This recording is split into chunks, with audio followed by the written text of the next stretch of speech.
En aquel tiempo, muchos judíos que habían venido a casa de María, al ver lo que había hecho Jesús, creyeron en él. Pero algunos acudieron a los fariseos y les contaron lo que había hecho Jesús. Los sumos sacerdotes y los fariseos convocaron al Sanedrín y dijeron: ¿qué hacemos? Este hombre hace muchos signos. Si lo dejamos seguir, todos creerán en él, y vendrán los romanos y nos destruirán el lugar santo y la nación. Uno de ellos, Caifás, que era sumo sacerdote aquel año, les dijo: vosotros no entendéis ni palabra. ¿No comprendéis que os conviene que uno muera por el pueblo y que no perezca la nación entera? Esto no lo dijo por propio impulso, sino que por ser sumo sacerdote aquel año habló proféticamente, anunciando que Jesús iba a morir por la nación, y no solo por la nación, sino también para reunir a los hijos de Dios dispersos. Y aquel día decidieron darle muerte. Por eso Jesús ya no andaba públicamente entre los judíos, sino que se retiró a la región vecina al desierto, a una ciudad llamada Efraín, y pasaba allí el tiempo con los discípulos. Se acercaba la Pascua de los judíos y muchos de aquella región subían a Jerusalén antes de la Pascua para purificarse. Buscaban a Jesús y estando en el templo se preguntaban: ¿qué os parece? ¿Vendrá por la fiesta? Los sumos sacerdotes y fariseos habían mandado que el que se enterase de dónde estaba les avisara para prenderlo. Palabra del Señor. Gloria a ti, Señor Jesús. Una de las cosas que, por desgracia, tenemos que escuchar con una cierta frecuencia es aquella según la cual no era necesaria la muerte de Cristo.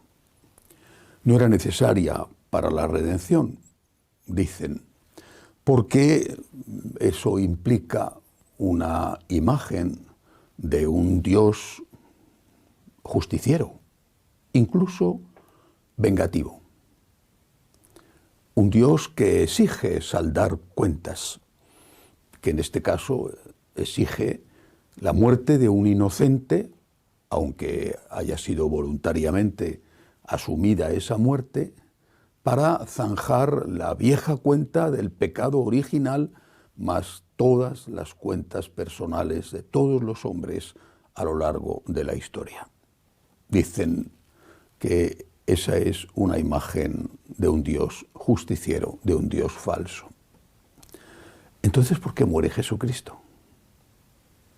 ¿Y por qué aquellos que eran testigos, en este caso el anciano San Juan, cuando escribe este Evangelio, por qué eran conscientes todos de que esa muerte, por supuesto eran conscientes los testigos después de la resurrección, pero es evidente que también Jesucristo, y lo dice muchas veces, de que esa muerte era necesaria, de que si no se hubiera producido la sangre derramada de nuestro Señor, si no se hubiera producido su muerte, no se habría producido la reconciliación.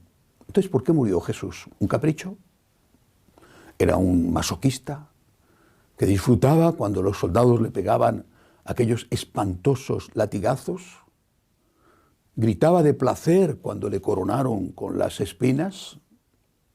Y cuando arrastraba la cruz camino del Calvario y se caía al suelo porque no podía llevar el peso del madero, ¿estaba tan contento?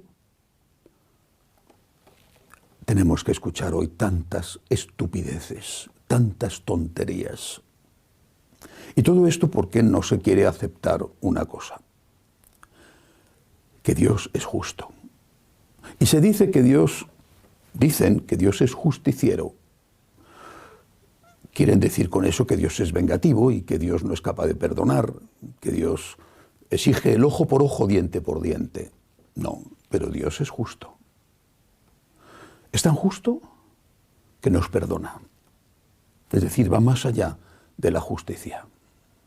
Es tan justo, es tan misericordioso, que carga sobre él, segunda persona de la Santísima Trinidad, el peso de nuestros pecados y sus heridas son las que nos salvan. Cuando Cristo murió en la cruz es porque era necesario que muriera en la cruz. Es porque era necesaria su sangre derramada para lavar nuestros pecados. Sus heridas nos han curado.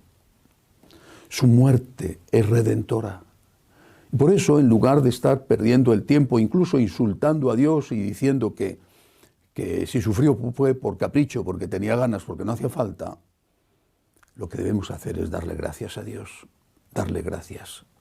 Eso es lo que han hecho los católicos toda la vida, desde el inicio, desde los apóstoles, que fueron los testigos, darle gracias. Darle gracias porque efectivamente Él ha sido el Cordero inocente llevado al matadero.